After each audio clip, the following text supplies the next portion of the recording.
Nuestra lección de hoy se centrará en la arquitectura, en una primera aproximación a ella.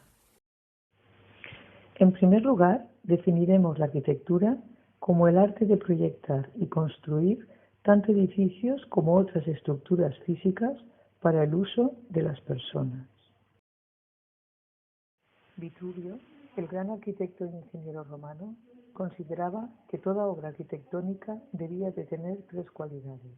La primera, la firmeza o solidez constructiva que él llamó firmitas. La segunda, la utilitas, es decir, todo edificio había de cumplir con una finalidad. Y por último, pero no por ello menos importante, un edificio había de ser elegante, bello, armónico, cualidades que llamó venustas. Según su función, podemos distinguir entre arquitectura civil y arquitectura religiosa. Dentro de la primera, y atendiendo a la utilitas, encontramos la arquitectura doméstica, la lúdica, la institucional y la comercial. La utilitas también distingue entre obras de infraestructura y monumentos conmemorativos y los considera asimismo como obras arquitectónicas. La arquitectura religiosa tiene como edificio principal el templo, la iglesia o la mezquita, dependiendo de la confesionalidad religiosa que lo utilice. A continuación, vamos a centrarnos en los elementos técnicos de toda obra arquitectónica.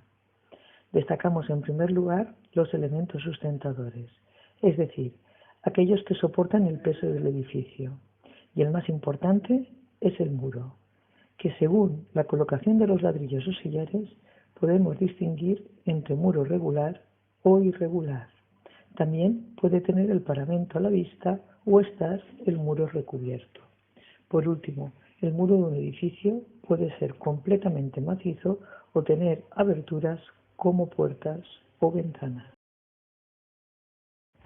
Otros elementos sustentadores importantes de un edificio son las columnas, si tienen base circular, o las pilastras, cuando su base es cuadrado o rectangular. Tanto unas como las otras, si aparecen adosadas al muro del edificio, pasan a llamarse semicolumnas o pilastras. Por último, destacar como elementos sustentadores los contrafuertes, pequeños muros adosados transversalmente a la pared del edificio, o las cariátides y atlantes. En este caso, los fustes de las columnas pasan a estar representados por personajes femeninos y masculinos, respectivamente. Respecto a los elementos técnicos que son sustentados y que conforman la cubierta de los edificios, se pueden clasificar según utilicen la línea recta o la curva. En el primer caso tenemos el dintel, como elemento horizontal que transmite la carga de la cubierta de manera vertical al resto del edificio.